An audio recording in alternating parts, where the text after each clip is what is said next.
So I decided to make this video about podcasts. I've started listening to podcasts for a couple years, maybe since 2019, and a lot of them have changed me. They have given me a platform to feel heard or to guide me towards where I wanted to go. It's something that you should listen to. I think it's something that you should consume. We're always stimulated by very short-term things like TikTok or even YouTube shorts. Instagram, always like a new picture every second, stories, whatever. Like, content is not all bad. We need content that is long form, like kind of what I'm doing, honestly.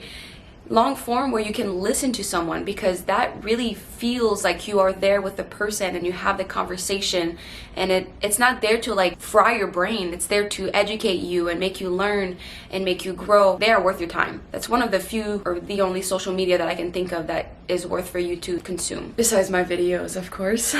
But okay, so let me give you like five podcasts that really changed me and I still love to this day and I still listen to and that I value. And then the rest on the list will be some that I like or am exploring or I used to like and whatnot. So here we go. The number one on my list, and that is the absolutely best podcast, is the Huberman Lab. That cannot be made for everyone, honestly, because it's very science driven.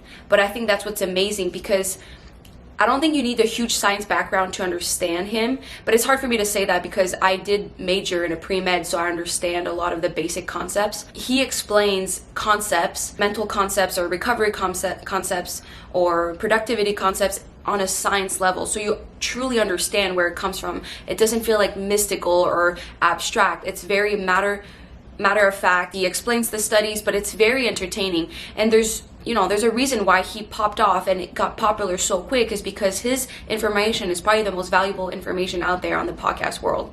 It's amazing.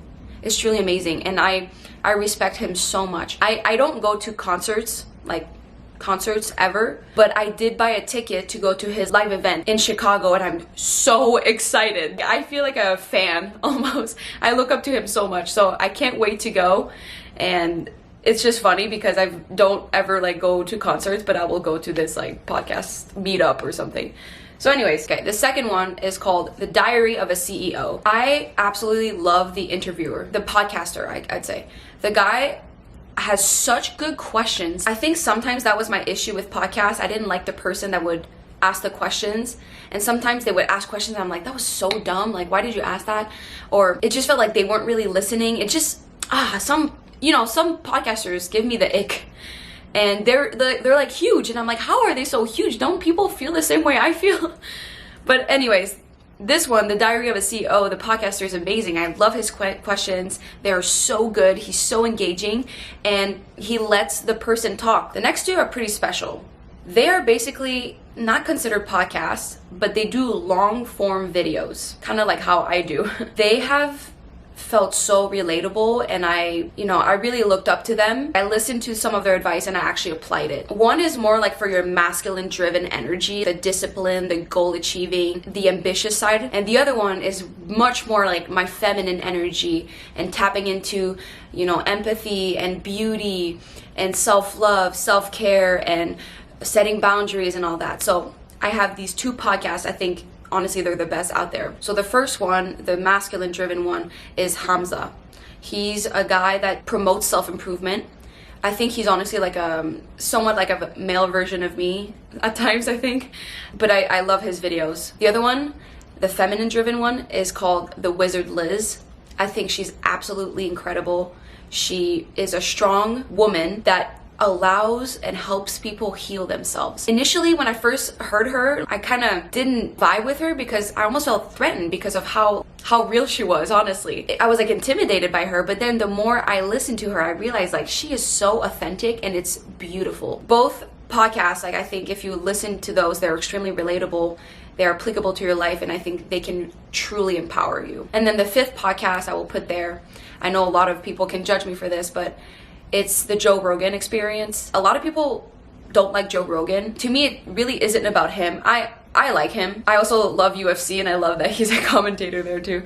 But the people that he brings on the show is what I find valuable. Like, he has such a big platform. He has interviewed loads of people. Yeonmi Park, that interview like blew my mind. That's a must see from Joe Rogan. Jules, was an incredible podcast. Gabor Mate is an incredible psychiatrist that was on the podcast. I mean, the list goes on. He has interviewed so many people, and it's really nice because you discover new people. That's how I discovered a lot of people. So yeah, those were my top 5 that I really expanded on, but then I'm gonna give you a couple other ones that I think are good, but I'm not gonna expand on it too much. Ali Abdaal.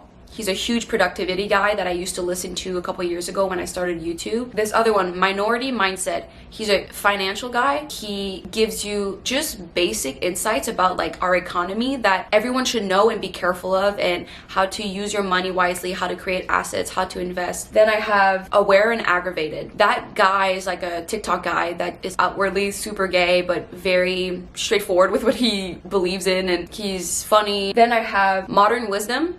That's a new podcast I just figured out. I've listened to a few. I'm not like overly attached to it, but I think it has potential for, you know, discovering new people as well. Then the next one is Rich Roll.